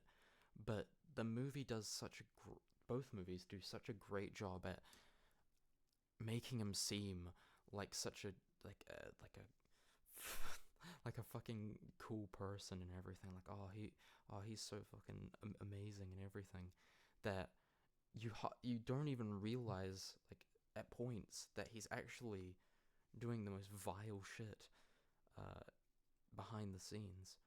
It's I and it's it's quite sad to see when like Chai like finally sees him for who he actually like really is. Like he's not like she like he's not the person she once like fell in love with. It was all just like a fucking facade. Um, the, but like for a little bit, like at least I was convinced, like for at least like a moment, that he didn't want to like go to war because like he was fine like being with Johnny and everything, but the water of life kind of changed him a little bit. I Yeah, I, I suppose we should like talk about like Stilgar, um yeah, especially. yes, yeah. Still, God was like, um, first thing that really comes to mind is that he's like the first book films, like, like his story is really tragic. Like the story of like this religiously obsessed leader who like goes from like this really charismatic, strong leader to ending as like this sycophant whose only purpose is to egg on Paul and the last shot is him leading his people off to slaughter the universe. But at the Yeah. same time, he's really funny. He is pretty funny. I kind of laughed when he was talking to Paul before sending him off to like the desert to like on this journey to be like, hey, you just need to make it there and back. And he's like, watch out for the scorpions and the and the centipedes, and Oh, it's and the trapdoor spiders. yeah, the trapdoor spiders. And it's like this guy seems like such a vibe. Like, And the gin where he's like, oh, and he like, that's for all the gin. He's like, oh, he yeah. tries like scare Paul a little bit. It's so funny. Like, or he's like he doesn't like he doesn't like quite see him like as the Lisan Al Gaib yet. Like he sees like parts of it in him, and he's quite confident, but he's not like 100% sure yet. Which is why when he's like talking to Jessica, he's like, are you sure he's the Lisan Al Gaib? And he's like, there are signs. Whereas like later in the movie, he's like, Lisa It's Gabe. like, it's like when the signs are all there, and like it's just like when like Paul's like proven that he's Felice and Al Gaib. It's like he just sees him as this god, and he's like, you can do no wrong, my god. And Exactly. Like it it's quite it's quite interesting to see when when Paul kind of like opposes the what was written down, because like what was written was like he has to kill Stilgar and everything, and when he declines, everyone goes fucking insane. But then he proceeds to prove himself even more, where he where he's like, oh, I can see the future and everything, and I can see like he makes this whole speech. I can see your dreams and your fear. Listen, Al Gaib. Yeah, exactly. Like it, I like that how calculated that is, because he doesn't want to kill um And Stilgar like he says, because would you rob me of like what was the metaphor used? It was like, would you rob us of our of our best sword yeah, or something like that? Like, would you yeah, break our best sword before a fight? exactly. And it's quite interesting because I think he also did it because there might still be like doubt in their religion, and so he just like completely goes the opposite direction and like opposes what was written. uh I think it might have been to like purposely get people riled up, and then to like then prove to everyone that he is actually the Messiah, and that they should follow whatever the fuck he says, because like some of it may not have been written down at all. um the shit that he wants to do in future. So I think what he was like doing in that scene was like purposely creating doubt and then like immediately eradicating that doubt. Yeah, like he's a, he's such a conniving little bastard, right? Like he just the the way he manipulates everyone, like it all comes back to Paul, because like Stilgar, like I really like I really like Stilgar, and the the way like both at the beginning, there's like very clearly a split side. Like either you're on either you believe in the Lisan al Gaib, or you just think it's Bene Gesserit propaganda. And slowly throughout the movie you can see that like it turning less and less into people thinking it's Bene Gesserit propaganda, into more people believing that this man is actually the man who's come to save us. And yeah, and like when he's right beside him, everyone goes from cheering like cheering on to suddenly start praying, yeah, and it's like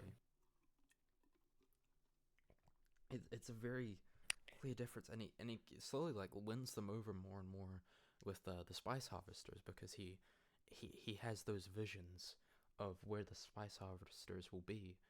So he leads them there, and that like in turn gives people more trust in him, that he's actually the Lisan al Gaib, he's actually the savior, because he can predict where these spice harvesters are, to help their cause and everything. I I, I also like the where he's like, where do you plan on like going, and they're like north, and he's like, I will go further north then. And then later on in the movie, he just he's like, I kind of don't want to go north. Like, he's, uh, And like now the whole thing is he wants to go south, yeah, and like if they go north, like Arakeen, whereas like that's where like the main stronghold is, but like south is like where like all the furthest are. exact. Yeah, it's so interesting to see, um, his conflict with the characters throughout the movie. Like, especially with Lady Jessica, for example, like his mother. At the beginning, like he's like she's quite clearly like she also is quite fine with Paul being like a little fucking conniving little bitch. Um, Especially after she drinks the water of life. Like yeah, before, she was like you can tell she was just caring for Paul and like trying to mm, get him. People like once she drinks that shit, she becomes a manipulative cunt. Like yeah. straight up, I hate this woman. Like Jesus Christ. It's so like it it's so well done where it's like, oh, this person's like, it's very clear that she loves her child and everything and wants the best, but immediately when she drinks the water of life, she's like, Paul, I gotta be real with you, you need to drink the water of life too, this shit is awesome. Pretty much, yeah. And like her whole thing is like her whole thing is basically propaganda. Like Yeah, she like convert the weak one. Like yeah. what has this been? it's it's so it's quite cool to like, because she still is like trying to help out her like her son, and by doing so she's helping her son out by converting more people, because like like she's talking to like what's her name throughout She's the talking to Alia, yeah, Alia. Alia, yeah, throughout the movie, and they're like, oh, we must convert the weak ones first, that like that's where we'll attack, and it's so it's so aggressive and cruel, like like it, it it made me feel like it kind of made my stomach turn in the theaters when I like first heard that. I Yeah, was like, Jesus like Christ. yeah, like they are properly manipulating these people. They are manipulating like even just like before they got there, the whole thing with Bene Gesserit is that they basically made up religion as a failsafe in case a Bene got stuck on the planet. Like that was the path that was laid. Exactly. Like I- especially like later on in the movie, uh, like she tries to confront Paul again, and he's like, that's like that's not hope, I think he says, or something like that. And Yeah, like he proper yells, "That's not hope." yeah, I I can't tell in the movie whether he like properly shouts that to like try and like make it look like to everyone like he's standing up for the people, or he actually firmly believes like that's not hope, because like halfway in the movie you can't exactly tell whether he's like actually a good person or not. Yeah, like I do sort of think like in the first one especially like you could tell that like he found all that a little fucking he found that really bullshit the whole like planting religions and like manipulating people like you can tell like regardless of like his plans like he found that really if icky and shit. Yeah, he really didn't like her, because like all he wanted to do was really just go out to war and fight, but and then he got wrapped up in the politics and everything, and he was never really interested in like politics or anything. Like it's just a funny thing about this series like everything goes on a little bit everything goes on but like this one fucking planet causes so much It's so interesting to see that like everyone, like the whole entire family is fucking crazy. This is like the craziest family to ever exist, except Leto is just there. He just kind of exists and then just dies. shit. Like like even in the book he was planning to like manipulate them, but like manipulate them in like a not as malicious way. Manip like give him more power and shit, but like just Yeah. not in a not in a holy war sort of way. Yeah, he was even like offering like to help like you can tell like he wanted power and everything, but he wanted to like respect the culture as well, which is why he was like, yeah, I'm sorry, I can't stop my people from going into your land, but we promise we won't disturb you or anything. We just want the spice. It, and Yeah, and then you have his son who is like who marches into their teachers and their holy temple like, I'm your leader now. Bow fucking before me. it it's crazy because usually um the father, like in most media, like the father is like the main cause of like what ends up making the protagonist as fucked up as they are, like in Game of Thrones. Like it's a like Like with Tywin or like yeah. or like The- or like well the biggest comparison I actually have is he's mainly sci-fi Ned Stark. yeah, exactly. He's like quite noble in a lot of ways, but like obviously he like wants like power for some things, but in at the end of the day, he's kind of just like kind of like neat and stuff. He's kind of just caught up in all this shit. Like he When the Emperor's Herald shows up and says like so it's done they can he's like, yep, I'm fucked, I'm dead. oh yeah, like when they give him that planet, like his sealed, his fate was pretty much sealed. Yeah, he's sealing his fate. Bravo, Denis. Symbolic master. Yeah, Ravro Denise. It's like I just can't believe that the father is the most fucking sane individual out of this like entire psycho family. Yeah, yeah, like even Aaliyah, who hasn't been born yet. Like we get to like Children of Dune, she goes fucking crazy. Yeah, even in like in this movie, she's like in part two, she's quite fucking psychotic. She's she's quite a fucking And like psychopath. she's a fetus. Yeah, She's a fetus, and yeah. she's like, we have to convert the other ones, and it's like, She, damn girl, I didn't. This is the second time Anya Taylor-Joy's played a psychotic bitch. yeah, like the yeah. What was the first time? Wasn't it like in The Witch? Last night in Soho. That's right. Yeah, that's right. She played the younger version of Diane Rigg. Yeah, and who turned out to be a complete fucking psychopath.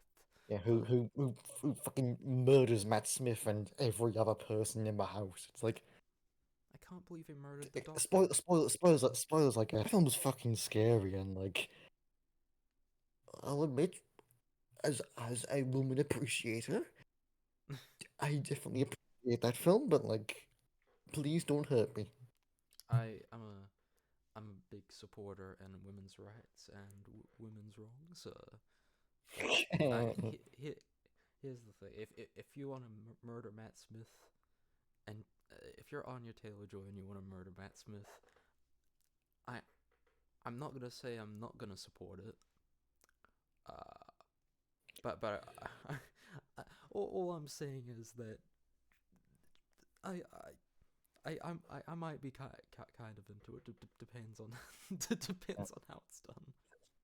Same with Rebecca Ferguson. Like, she might be manipulating an entire people into buying into a bullshit religion, but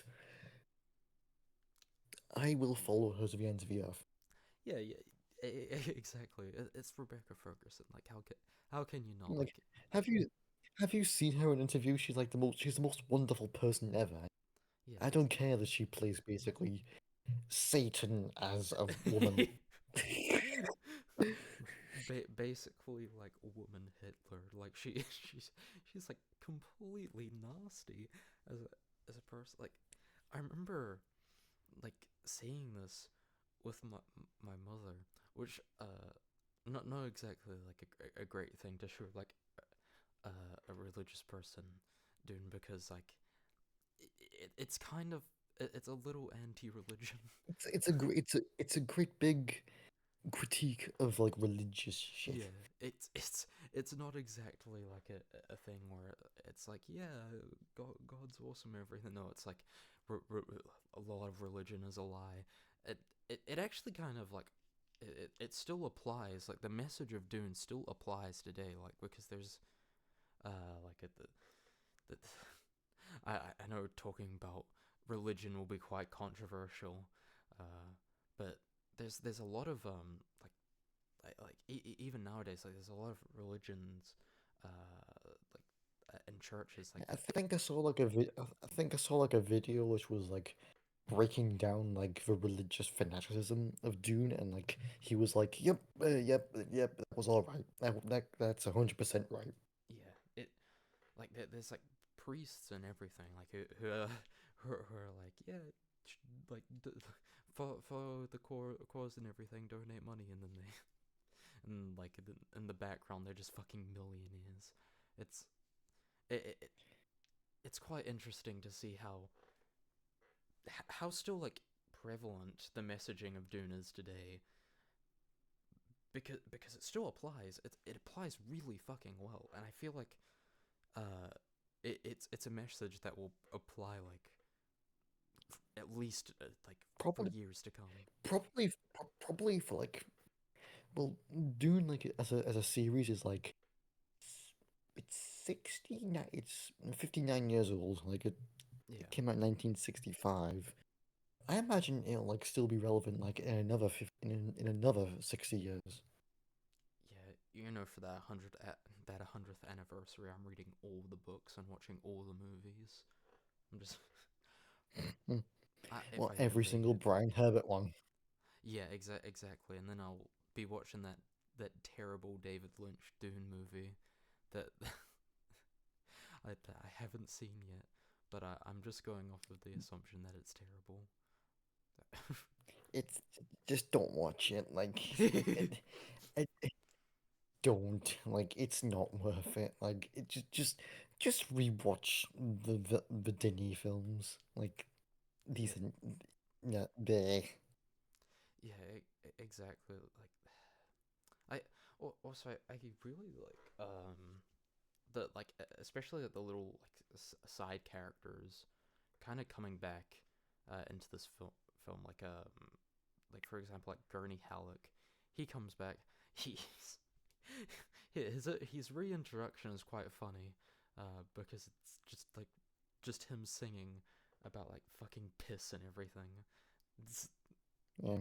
it, quite a way to be reintroduced to a film, and he's also quite like a massive supporter of Paul. Every Everyone in this movie is just a giant supporter of Paul, and Yeah, because like it's also like a really interesting like breakdown of like the Gary Stu thing yeah, where like the hero turns up, they're perfect at everything and everyone loves them, and yeah, like the whole story revolves around them, but in this case it is not a good thing. yeah, exactly. Like like it perfectly criticizes like the perfect protagonist in media, and you can like it, it does everything so well, where like they show how perfect he really is, and then by the end of it they're like, yeah, he's just a terrible fucking person. uh, when he gets like revenge on the Baron, he does it so brutally as well, um where he's like, you die like an animal, and then he like d- fucking gets his body out and just throws it into like the the dune, and it's quite an interesting thing because in the first movie he's like the desert takes the weak, and it's uh that's that's what the Baron says. He's like, the desert takes the weak. It's like my Arrakis, my Dune, And in the second movie, he's dead. He's out in the desert and he's dead. He's like the desert has taken him. He was in fact like weak, and Weak. yeah, in his final moments, he was like still. He was crawling towards the front, trying to grab that last bit of power. Yeah, he's like it's so clear like how like pathetic he really is. Because like And he's even more pathetic in the book because in the book he's a pedophile. yeah, I like in the first movie, it's kind of like reference how like he's kind of like he's kind of like was it like kind of gay? I think in the books he's like a bit gay. In the books, it's very implied that like him and Fade are. Uh, uh, mm-hmm. That kind Because of like, makes because like, sense in the movie. because like in the book, like there's a line like, "Oh, we'll have supper and then we'll go to bed." It's and then we'll go and then we'll go to bed. It's quite funny like in the movie how like the fucking kiss scene happens. I know that's been like memed upon to death, but it's kind of like a neat Yeah, little like reference to like the the books. neat reference to that, and the funny part is it was improvised. Yeah. That Fade kiss that Austin Butler kisses him back, like, and then just smiles at the camera. It's so funny. I wonder what made him like think of that. Like I wonder if he was like, you know what, today just gonna I'm just gonna kiss him. He's just I'm just gonna. Maybe he woke up and had a thing for Stellan Skarsgård. you know what that's actually a pretty good reason. Like I if I had the opportunity to kiss Stellan Skarsgård, like even if I was like straight, I would still do it because like it's an opportunity to kiss just it's Stellan Skarsgård. I mean, come on, what are you doing? I every time It's the guy from Andor. Of it's course, you'd probably kiss him. yeah, it's the guy from all these other movies that like it like Whereas to me, he will always be Bill Anderson from Mamma Mia. yeah, to be honest, like every time I saw him in the movie, he reminded me of the guy from Good Will Hunting, but most importantly, he reminded me of Luthen from Andor because he spoke in like such a similar way to how Luthen would speak. So I would just find the way he spoke like super funny, and I would just kind of mock the way he spoke, like throughout when the movie was progressing. he he's just kind of like this big fucking lump, and in the movie, like he's like hanging out in his bathtub and everything. He's quite like a fucking piece of shit. He just like does nothing and just Yeah. like kind of he just kind of floats around and everything. And Fade is quite interesting as well, because he's entirely different from the Baron. He's way more psychopathic. He's way more fucking brutal than the Baron. He has these fucking weird pets that like he has these weird like fucking And like he's like, bring the body. My pets didn't have a snack on the way here. It's to like Jesus. it's quite fucking brutal. And the fact that he puts his hand in the box, like in the first movie, it's like this really intense scene, but in from the information that we get from Margot Fenring and the other people, like the And from Leia Seydoux, or yeah however you pronounce the name of the ex-Bond girl. Her. yeah exactly like like from the way she talks about it, like it sounded like he really enjoyed it, like he like it just sexually turned him on, whereas for Paul Yeah, it was yeah, like this especially intense scene. especially considering how she says the bloodline is secured, Yeah, implying they fucked after that. I wonder what the fucking sex would be like. That must be terrifying having sex with Fade. Like, what kind of fucking kinky shit is he into? He probably like would put a knife up to your throat. he's probably into that Well, kind of shit. well, we at least know he has mommy issues. Oh yeah, he fucking killed her. Yeah, like that. I do like how Princess Irulan was like, hey, why don't you just like seduce Fade? And she's like, well, kill killed his mother at a young I'm, age. I'm far too a motherly figure. Yeah, But I no, I I'm t- I'm too much I'm too much of a like I'm too old to go after him. And yeah, that's what I assume. But like, I gather like Benny Gesserit can like they can like manipulate how their bodies like they can manipulate what child they have. yeah, Like it's up to them. So I imagine like age for them to birth in that like in their body like doesn't really matter anymore. yeah, exactly. And it's it's quite cool seeing like the political schemes behind the scenes where everything's just kind of slowly going on. Like Princess Erlan, like she loves her father, but she is more loyal to the Bene Gesserit. The Bene Gesserit people. Like she completely informs the Bene Gesserit mother like what's going on in like every situation.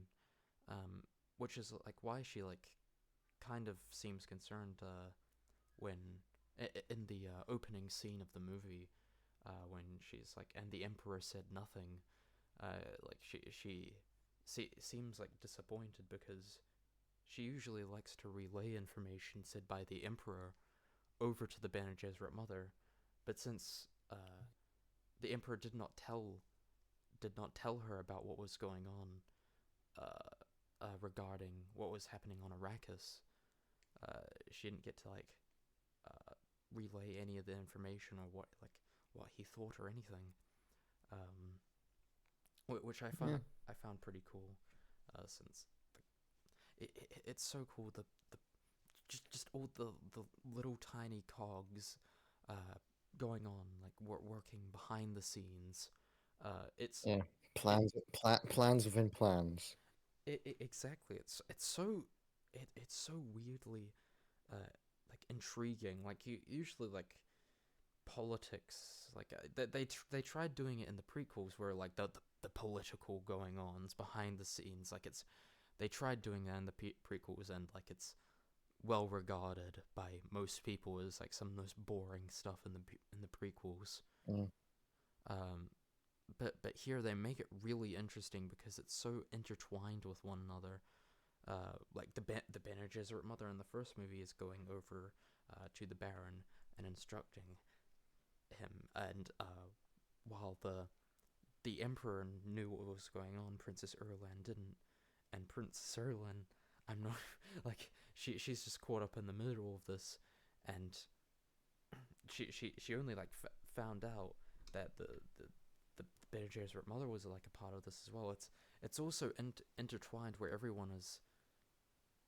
It's it's so weird, and she was like you can tell like she was prepared um to like marry Paul because she was not surprised when Paul like took her hand in marriage. She was expecting it because like she had to find a way to bargain for the emperor for her father's life somehow, and the only way to do that is by agreeing to take the hand in marriage, because that would most likely be the only way to get Paul or Fade to settle down, because she knew that Yeah. one of them was going to win. She just didn't know who. So when thankfully she didn't marry Fade. I feel like that relationship would have been a lot worse for her. But even then, like it's not exactly a win-win situation. Like marrying Fade or Paul is like fucking picking which poison is better. It's at the end of the day, it's Mm. both poison. It, Yeah, true. yeah, I guess like diving into the psychopathic tendencies of Oh, yeah. like Fade. What were you gonna say? I was gonna say you're roboting again. Oh shit. Hold on.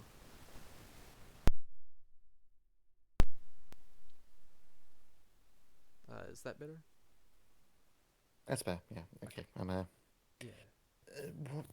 what else do we? What else is there to cover? Because Um, I suppose we could cover like a bit of the final like knife fight. I suppose. Well, actually, did we? I think we already covered that, didn't we? yeah, we already covered like the knife and like for Yeah. Like, I, I was gonna say, but we don't need to like go too like in depth. yeah like this whole thing is like we're not going like in depth. This is just like Yeah. well, when like we decided on doing this was just like a conversation to have like our rambles about June and that like it's not super in depth going several hours long because time differences and also we don't want to be too long. Yeah. So like, Uh, but like, is there anything else we could cover?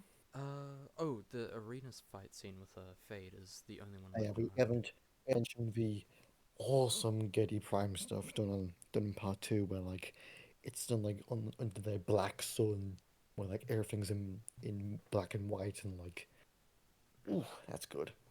It's really cool with like how the fireworks kind of look like these like ink blots, these like little ink blots and everything. It looks And like their fireworks look like a Rorschach test. yeah, exactly. It's so I just don't know like how Denise like just came up with that shit. He was like, you know what? Yeah, today I'm just gonna start cooking. I'm gonna I'm gonna start like making the fucking fireworks look like Rorschachs and everything. It's and the way the Baron is like slowly rolled out, um, and the screen like becoming more and more white because it goes from like kind of colorized to completely white, like just black and white. Because it's going into the sunlight, which is just Yeah, mm, it's so beautiful, and the way like Fate is characterized in the scene is actually like kind of the perfect like character introduction to Fade because it gives you everything you need to know about him. Like he's very like desperate. he's like he's very desperate for like a fight. Like he's like very blood hungry, but like Yeah, you know, but also he's very honor driven as well. he's very desperate for like the best like a fight that will be one to remember for him, and yet he cannot seem to find one, which is why he sometimes just doesn't like sometimes doesn't take people seriously, but also uh, honors them at the same time. It's quite interesting. Like he like says to Paul like may thy knife chip and shatter and everything, which like kind of like mocking him in a way like I like emphasis on like your knife shattering. Like I Yeah, he, like I love how he manages. I love how Austin Butler delivers that. Like he manages to somehow make it sound like, hey, hey, your knife's gonna break. yeah it actually sounds like he wants it to break. He wants his knife to actually chip and shatter, but at the same time he's also honoring his culture. So it's quite a weird dynamic, and like he's treating it as like all the other fights, like in the arena and everything. Like he expects this to be like quite an easy win, um, and it's not until like Paul gives him that fucking headbutt in the fight he's like, oh shit, I should actually start taking this more seriously. They, it's quite interesting to see how like groomed he's been throughout like the arena battles, like how comfortable he's been with like just killing random people left and right without any sort of challenge.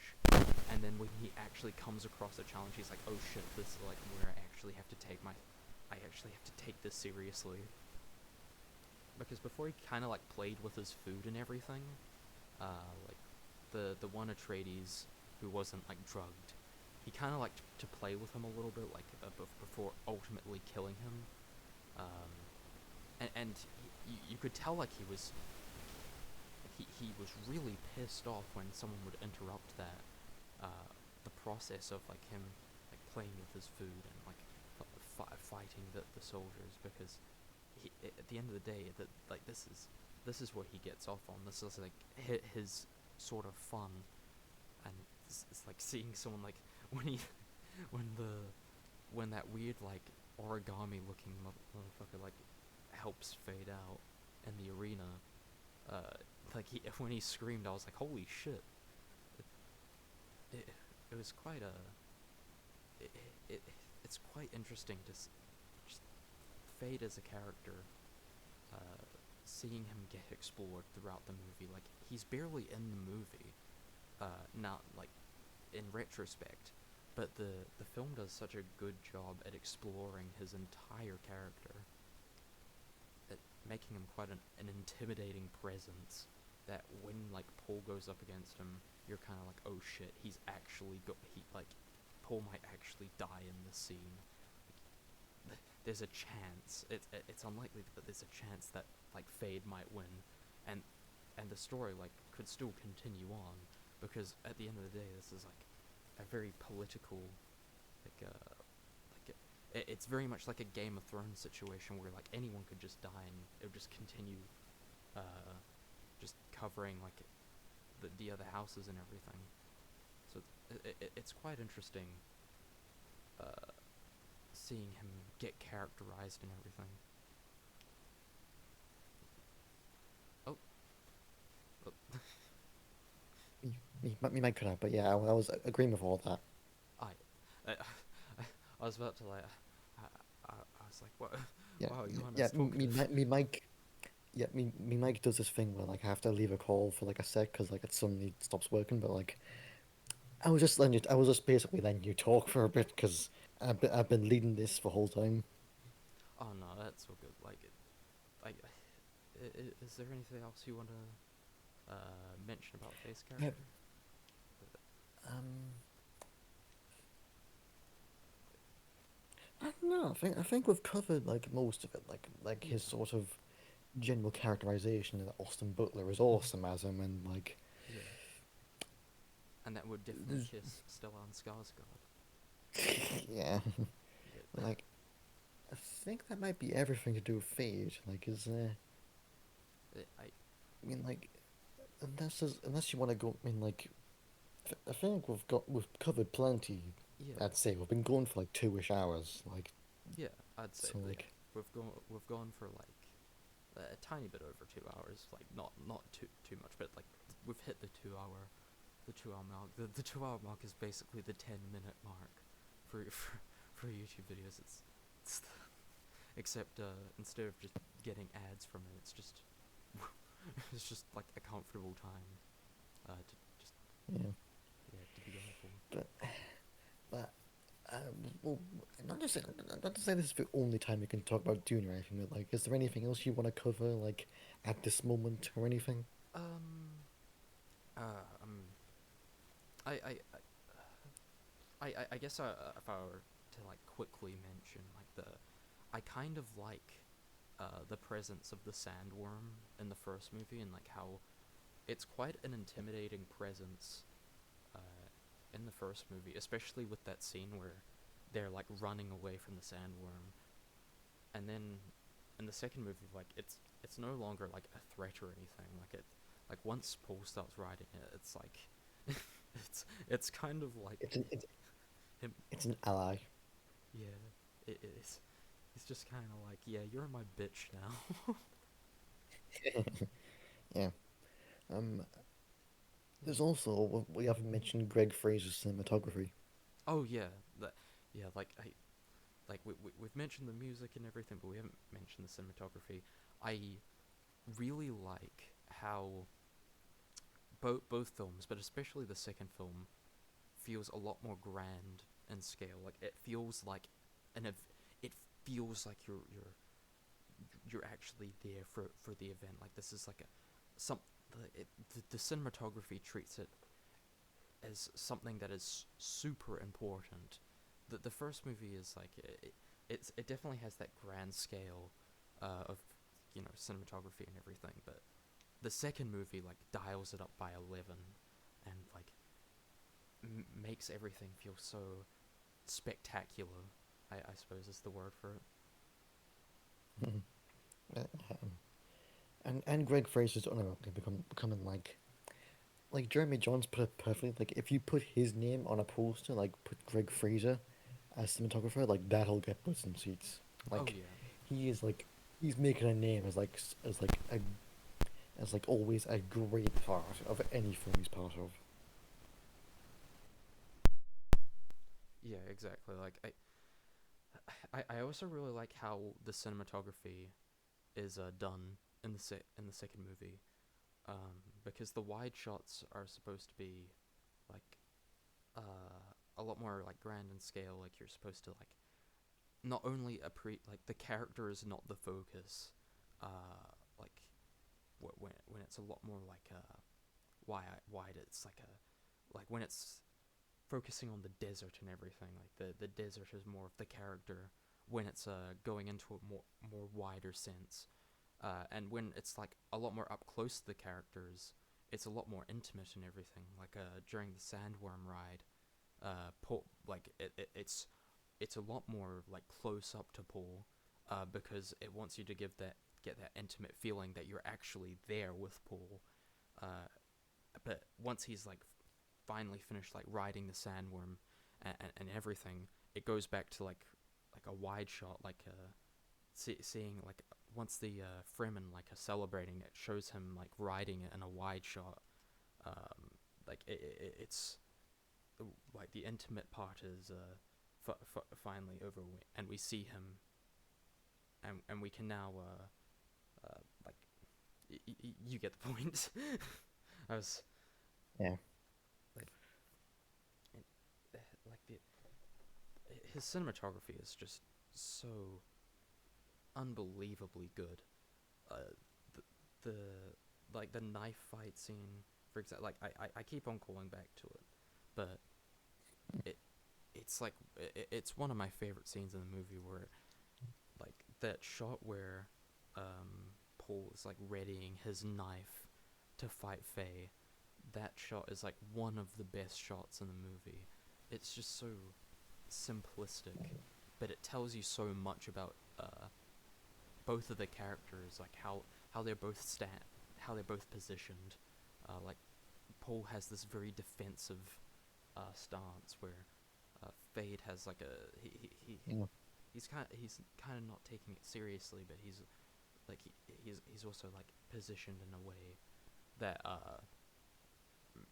like it's they just managed to like characterize both of these characters like wordlessly by only using the cinematography, and the way that the sun is like directly in the middle of both of the characters, like showing what they're fighting for, like the sun like being like Arrakis, like they're the main subject of the shot is Arrakis. They are fighting for Arrakis in this shot, and it's just so beautifully done. Honestly, I don't know what else to say than other than give me more cinematography like that, and god damn Mm. it. Um, like it's like that Adam Sandler like clip from like Uncut Gems where he's like, "Holy shit, I'm gonna come." It's Yeah. yeah, Um. But I feel like this is a good note to end on, don't you? yeah. I feel like I like we've been going for a good length, and like yeah,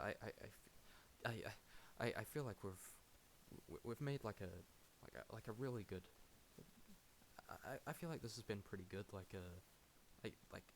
Obviously we're like a bit awkward in the beginning, but you know we Yeah. This is still our trial run, so obviously like we'll probably improve as time goes on. But this is like 2 hours of just us rambling about Dune is like a yeah, pretty fair and tough for a first episode. exactly, yeah. And the, yeah, I feel like Dune is the perfect thing to talk about for the first episode. Like it's it, and the like if you start the first episode of a podcast talking about Dune, you know you've done it right. Yeah, exactly. Now, only issue is how do we end it? Ah, we, we uh, uh, I could jokingly say that we could just like suddenly end it, but I feel like that'd be a bit too much. I Like I guess yeah like I guess just thanks for watching, or yeah thanks for giving us a try, because we know there's a lot of media podcasts out there. I mean, I'm literally the host of one of them, yeah so like thanks for giving this a try. It's hopefully this will be a thing that we can still keep doing. Like this is uh hopefully this can take off. We we don't really have that really any expectations for this. Like we're not gonna expect like 2K subs by the end of the year or some shit. But like just yeah I don't know, stick around and there might be something really good here. And just yeah if you stick around to the end, thanks for giving us a chance. And yeah, our Twitters will be yeah in the description and such. yeah Uh, everything and oh yeah sorry and and Rob's channel here will be in the description as well, because he's got some content on the way. yeah uh, yeah I've got a Dune video on the way which I'll they if you've come from the Dune video in future then hello but yeah all Hello, the future. hello the My name future is my name is Evie Atreides. we're I'm glad that we yeah it's nice that you all gave us a chance if you made it this far and uh, of course like Evie said all the links will be in the description especially to Ecom and everything um, and yeah I think that about does it I guess we'll see you all when we see you again. Yeah, we'll see you when we do the second episode, which will probably, it depends if we work out that this format will be streamed, or if however we do it next time. Yeah, Just exactly. Yeah, stick around and you'll see what happens. exactly. It's like a little like mystery box. You never know what you're gonna get, except it's probably like, it's probably just gonna be us two rambling for like a couple hours. It's it'll be like the box in the Gomja bar test. It'll just be pain. It'll just be pain, except instead of like it's a 1 minute test, it's like 2 hours long. It's uh, but but yeah, thank thank you all for tuning in, and yeah, I suppose we'll see you all next time. Uh, See you next time. bye. Bye.